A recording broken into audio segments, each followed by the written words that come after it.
are reacting to that headline. Dangote is to build the world. That is quite something. One demolition, and Nnamdi Kanu's lawyer collapses in detention. Coming up at 4, we will be going political, looking at political structure and architecture and the influence of non-state actors. And at 5, well, there has been a list thrown around the media, the FATF grey list. Last week, it was reported that we made it out of that list. Now, what is that list? What does it mean? And how should we move? Because there are reports that we risk returning to that grey list if we have no reforms. An expert will join me, of course, to break it down. 6 brings the major news. After that, it's open season. I'm certain you want to stay for the ride. So stay.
Facts 92.3 Nigeria Info. Sam Chinedu here.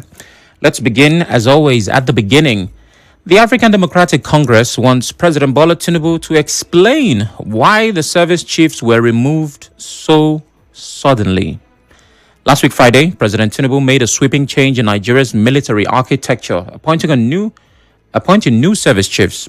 And the ADC says, although the president has the power to make the decision, Nigerians deserve clarity, especially after recent coup rumors. Okay. And still on this, a retired naval officer, Commodore Promise Dapper, argues that the appointment of service chiefs in Nigeria has become politicized and ethnic-based. He says this has forced many well-trained officers into premature retirement. Between 2001 to currently, if you add the people that will go in this change now, over 700 officers into premature retirement. Now you have 39 course, 48 course. Now the Chief of Army Staff came from 48 course, Air Force is from 41. And if they use Air Force as benchmark, that means members of 39 course and 48 course will be forced into premature retirement, having served 32 and 31 years. So why would the military become the scapegoat in this political game? People that are putting their life at stake for the nation, do they deserve to be thrown into premature retirement? According to him, the trend creates job insecurity for senior military personnel, insisting that insecurity persists because professionalism is not prioritized in military appointments. Commodore Dapper further commented on the rumored coup, which the military has already debunked. Because if there was coup, for instance, and you want to change the system, the Chief of Army Staff will be the first casualty. The army officers that are responsible for the coup are primarily under him. So if you are changing the system because of coup, the Chief of Army Staff should have been the first casualty. He shouldn't have been elevated. So you cannot say there is coup and the army is a prime suspect, then you are elevating the man that is presiding over the army to the highest position in the service. Okay. So these are interesting times. But more importantly, these are peculiar times. These are times where rumor carries as much weight as facts. And this is not exclusive to Nigeria. The world over, information now is weaponized. But you and I know that some rumors are costlier than others. There are consistent calls for the president to change service chiefs. Whenever there's killing in one state, we say, oh, replace the service chiefs, remove them, they're not working. Whenever Nigerians feel dissatisfied with the security architecture, the effectiveness and efficiency, what do we say? We call for the removal, the sacking of service chiefs. Why? Because of growing insecurity. It's a call Nigerians have made many times. It's a position we are used to holding. So changing of service chiefs is not new. We expect it every now and then because naturally by default, it seems you're not doing enough. But remember, the reason always is growing insecurity. But when it is fueled by rumors of a coup attempt, that's a different ballgame. As a matter of fact, we're not even playing ball anymore. It's a different sport, a different league, a different tournament.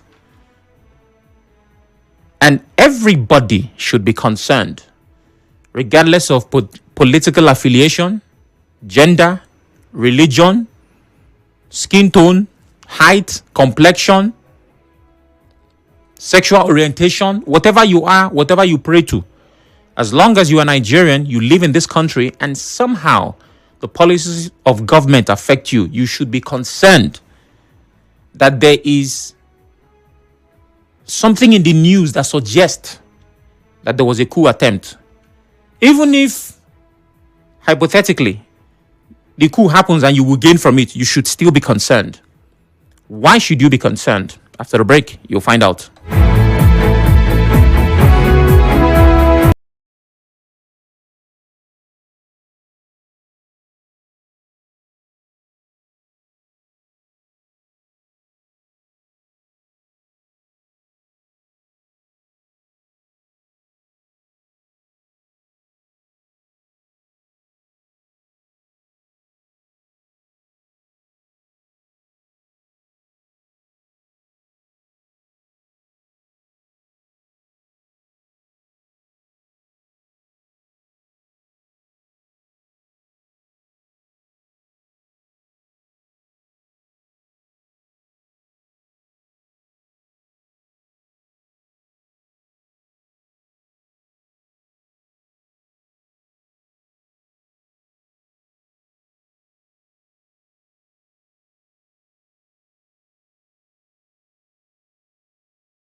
And they're saying, while they understand the president has the power to make the decision, Nigerians deserve clarity on this particular change, especially as the recent coup rumors hit the news. And so before the break, I was talking about the need to be concerned as a Nigerian that such a rumor even makes it anywhere. All right? Now, we're not talking about whether it's true or not. It's still classified as rumor. But the fact that it even came up is a cause for concern.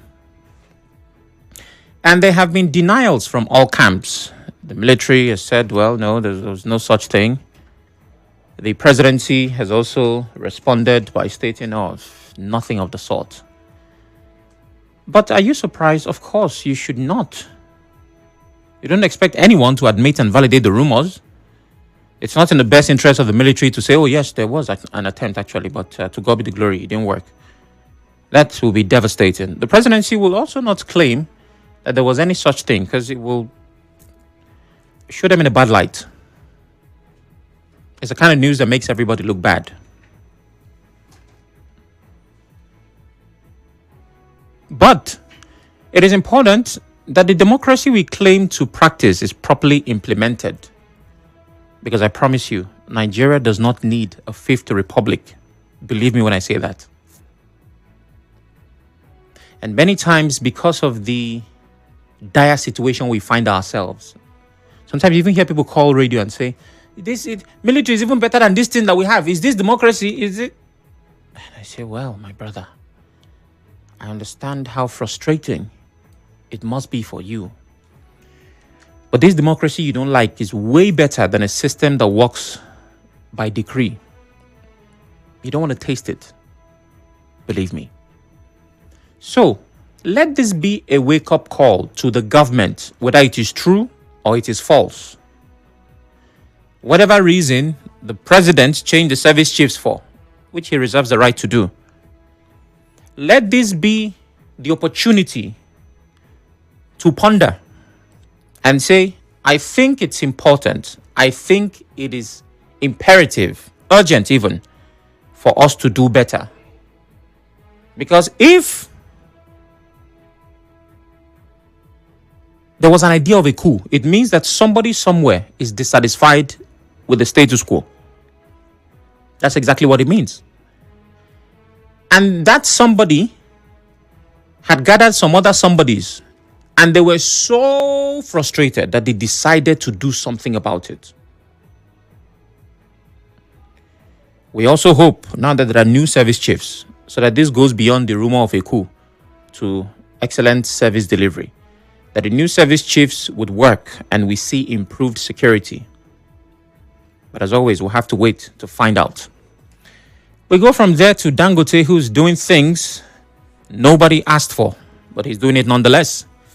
Our continent is on the way to an energy secure future as the 650,000 barrel per day Dangote refinery is doubling its production capacity. Billionaire industrialist Aliko Dangote announced the expansion of the press briefing in Lagos on Sunday with a 3-year completion timeline. We're expanding the Dangote refinery from our 650,000 barrels per day to 1.4 million barrels per day. This will make it the largest refinery in the world. We will require over 65,000 workers during construction. This expansion reflects our confidence in Nigeria's future, our belief in Africa's potential, and our commitment to building energy independence for our continent.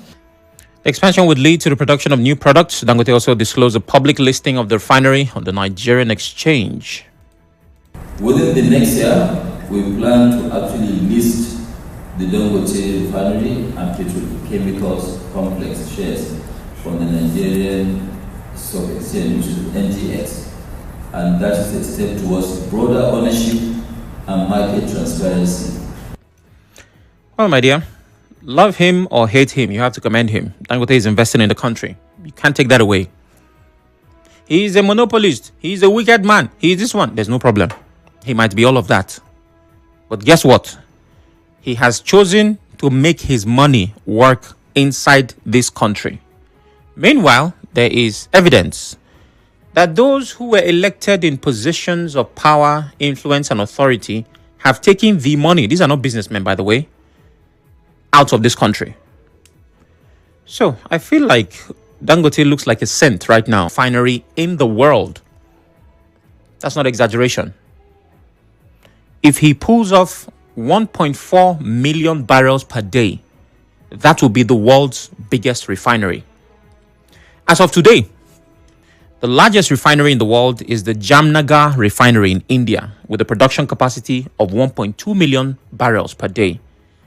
So Dangote's projection of 1.4, obviously, would put it at number one globally, not number one in Africa, not number one in Africa, Asia, and the entire world.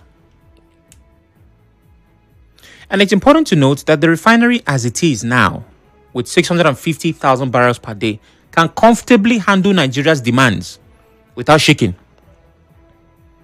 So the fact that the man is looking to expand shows that he wants to expand the market. He's already exporting. So if he doubles the capacity, well, you can already imagine.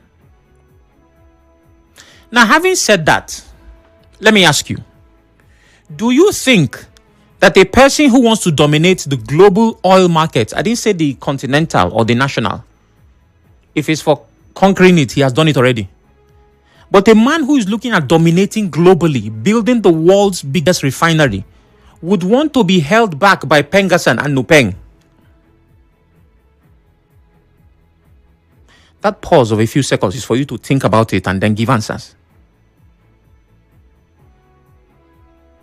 Your country, my country, went from having no functional refinery to having the largest in the world in a space of about 10 years.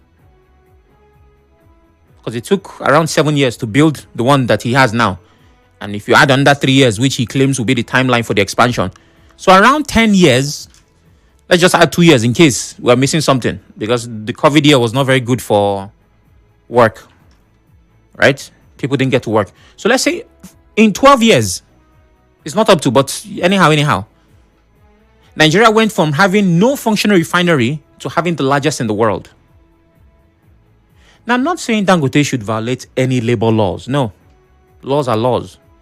I'm saying that if I were Dangote, I also would not allow Nupeng to hold me back. I would not allow local problems to disrupt my global solutions. Finally, with great power comes great responsibility. If we eventually have the largest refinery in the world, all eyes would be on Nigeria. The attention to this country would be more. And what that would mean is that NNPC would need to fix its problems. This Naira for crude deal has to make sense for everybody. I'm glad that other refineries are coming as well. Bua has claimed that they are building his refinery. The capacity is 200,000 barrels per day.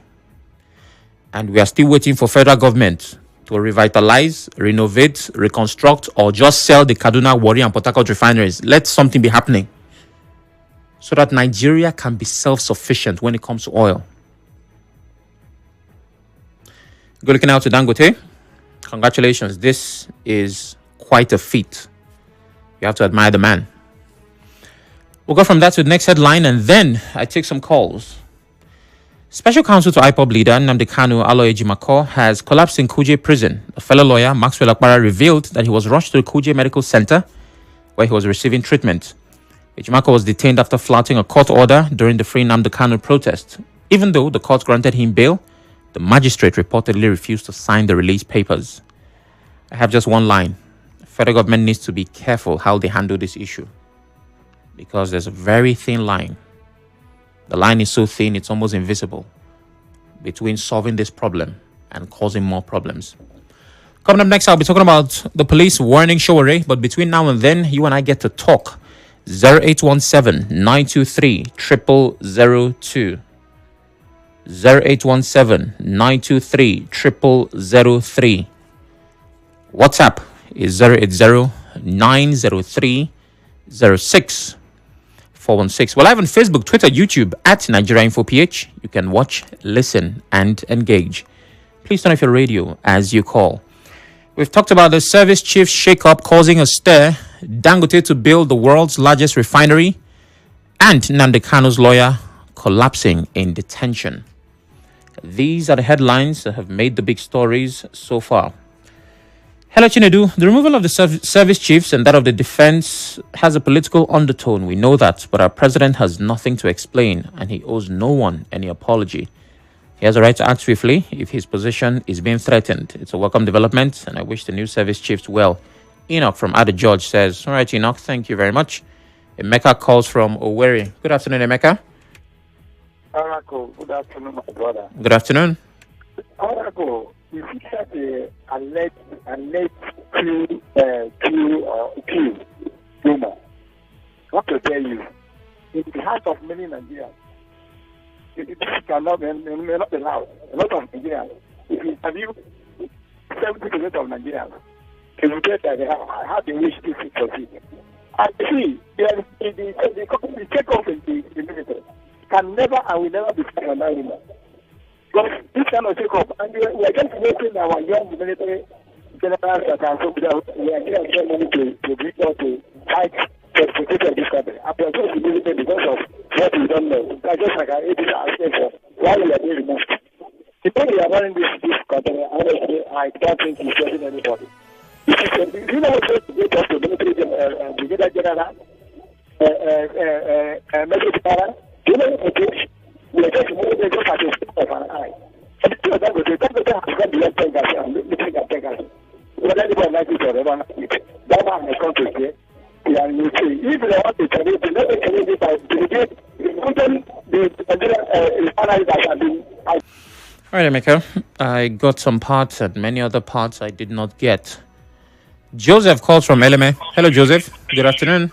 Mr. Oracle, good afternoon. Good afternoon. Yes. Let me start by saying you said democracy is better than issuing decrees and commands. Yes, for the people. On the call by opposition political party, I go with them. I concur with them. I want to hear demand that the president should explain to us. There are rumors. You debunk the rumor. Even the military also has debunked the rumor. Why the sack of major officers? I want to also believe that this will not stop these people if they have or they have not such ambition. What the president should do, the government should do, is for the government to sit up, to look back where they are not getting it right, on the things they are not doing right, and retrace their steps in ensuring that they deliver good governance to the people. Because what we have today, where court decision is no longer important, court orders is no longer respected, the president could issue a gazette, a directive to a governor or anybody and suspend the constitution as we. Are we in democracy? So I think they should sit up, because the way they are going, they are getting it all wrong. Thank you. All right. Thank you, Joseph. Wala calls from Oyibo. Hello, Wala. Good afternoon. Wala, are you there? Yeah, good afternoon. Good afternoon. Honestly speaking, people are saying that it is far better to live under the military decree with the assurance of their life than to live this kind of life in democracy with a whole lot of freedom of speech. But there is a threat of life by the terrorists. Even to the military personnel, they have been facing terrorist attacks. You will hear in various events where military we are fired, police we are fired, this we are fired, that we are fired by terrorists. Up to this moment, there has never been any resolution by this democracy. I am not supporting military coup, but what have our leaders been doing over this insecurity? we can say it is as a result of this insecurity. What have they been doing? What have they been doing? I tell you, if they can just use this as a lesson and begin to rethink, begin to think about what that has not been working well in terms of insecurity, for it to begin to function very well, so that life will be secured, community will be secured. This one we are talking about. Next week we will also hear that armies we are fired. And I tell you, if our federal government will not do anything to stop all of this nonsense, they will not run away from this school. If it is reality, it will certainly happen. Thank you very much. And while we're hoping it does not happen, it's not in anybody's interest. And I agree with what you said earlier before your last statement. This has to be a lesson for whoever has the power to make a change. If indeed there was a coup attempt, which we obviously can't prove because everybody has debunked, I would advise, and I'm sure those smarter than you and I have also given that advice, that you look into the reasons, the grievances behind such an attempt in the first place and solve it. Very important. I'll take more calls. Let's run through messages. Our WhatsApp numbers 08090306 The removal of the service chiefs and that of the defense has a political undertone. Okay, Enoch from Ada George, I've taken that. Good afternoon, Mr. Sam. Rumor or fact? I say what must be, must be. The earlier the government does things right with their policies, the better for them, because citizens have seen hell under this administration of the APC that promised heaven since 2015 with their propaganda. And Fine Mind on WhatsApp says, is it compulsory to retire every serving officer that is ahead of the one appointed as chief? I think the policy of retiring officers who are ahead of new chief should be abolished. This trend is destroying our military architecture because principal officers will always feel threatened, especially when there's need to appoint a new chief. It's disheartening to cut your career short at a young age after spending time to go through training and ranks. Let the ones ahead keep serving, but they should be loyal to anyone appointed as chief. Well, Dangote is the pride of not just Nigeria, but Africa. Moving from a country that has no refinery to the country with the largest in the world is something we should be proud of. Let's criticize the man constructively. I agree completely. And it takes us back to the statement of the vice president when he was speaking about, the Pengasen Dangote issue. I remember he said we need to be very careful how we treat this man. Because if he had invested his money in other countries, he would have made a whole lot more. But he chose Nigeria. I want to look for that so that I can play it. I'll take one call and hopefully I locate the vice president's statement. Jude calls from Amuma. Hello, Jude. Sam, let me comment on the shake-up in the military and the rumored coup plot. I totally agree with Dapper, the man who said it looks like the shake-up and the constant sack of the military has become political and a lot of ethnicity involved in it. I agree with him. Because the way this one has gone, in the military, if somebody commits an offense, they have the way they go about it. But the military do not act on their own. They act on the order of their boss. So the boss, even the boss, are sacking those under him. Doesn't make sense. It's because suspicious. Because the junior ones do not take order. They not do anything on their own unless there's an order from the boss. And they have a slang. Obey the last order. Even at the war front, they can't do anything unless there's an order. So leaving the boss and sacking those under him is suspicious. I agree with Dapper. All right, thank you very much. Eze Ken from Obimini. Hello, Eze Ken. Good afternoon, SOC. Good afternoon. To refinery in this country to represent the world, Holy Ghost fire. Coming down to the defense chief, SOC, when last has Mr. President, right from 1999 to date, had sacked, dismissed, or even query any of the defense officers concerning insurgency? Presidents have been doing that consistently. Dismissing and sacking them because of their lapses. Yes, indeed. Service chiefs have been replaced. It's not new. You see, I would have liked Mr. President to only investigate and not to sack.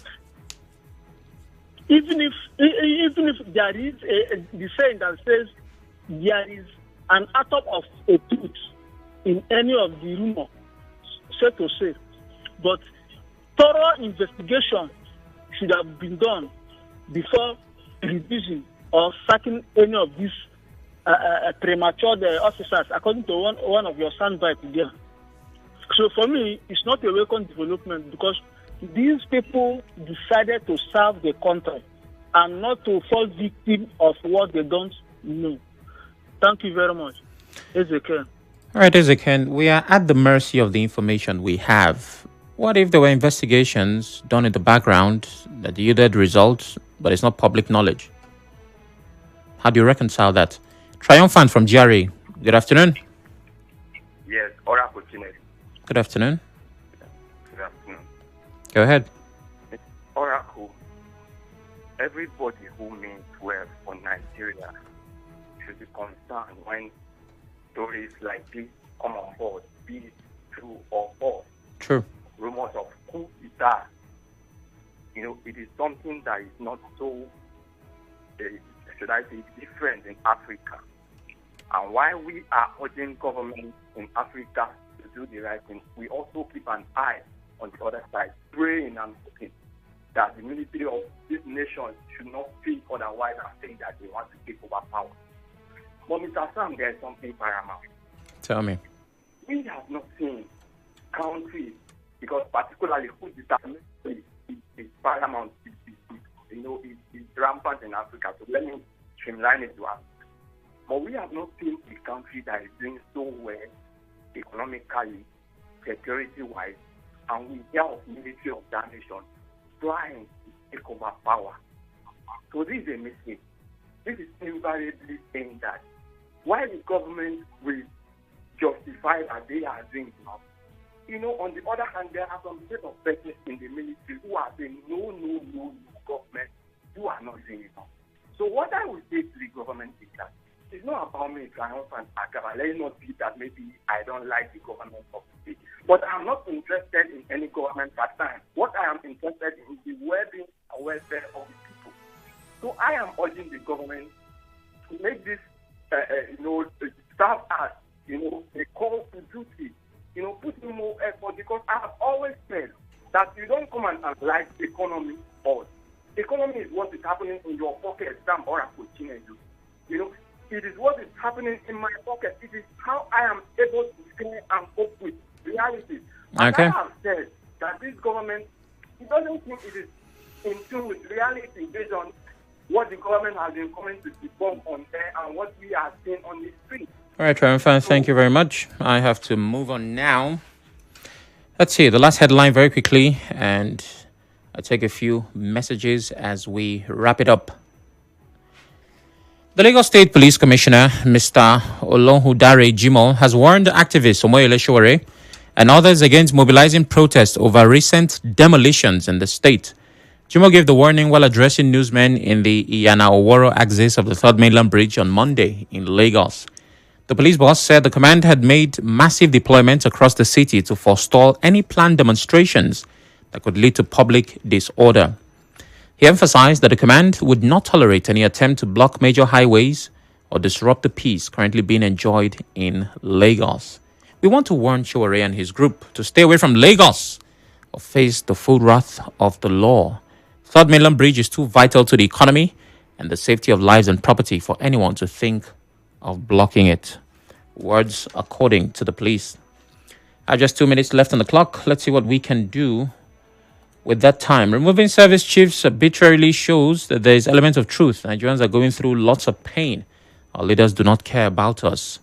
Ezekiel, are you tempted to play a certain Michael Jackson song? Expanding the existing capacity of the Dangote refinery is a good one.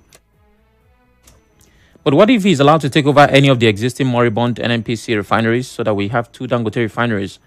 One in Lagos, maybe another in PH or Warri. Regards, Andy, I think that's a bad idea. First of all, he already has the biggest in Nigeria and Africa, and he's about to have the biggest in the world.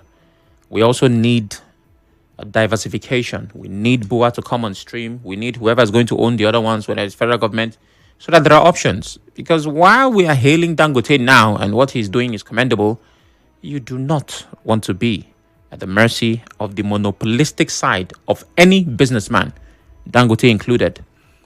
So it's great that we have this. We also need to have options. Trust me. Think about the telcos. Remember when the yellow network came, and then the green one came, and then the red one? The fact that you have options, it kind of allows you to do some things. Federal government should sell off the refineries to various host states. Fegabo Cliff says, oh, well, whoever's willing to buy and sustain it, they should sell it to him. I don't know if I'll have time after this break, but let's go on that break nonetheless.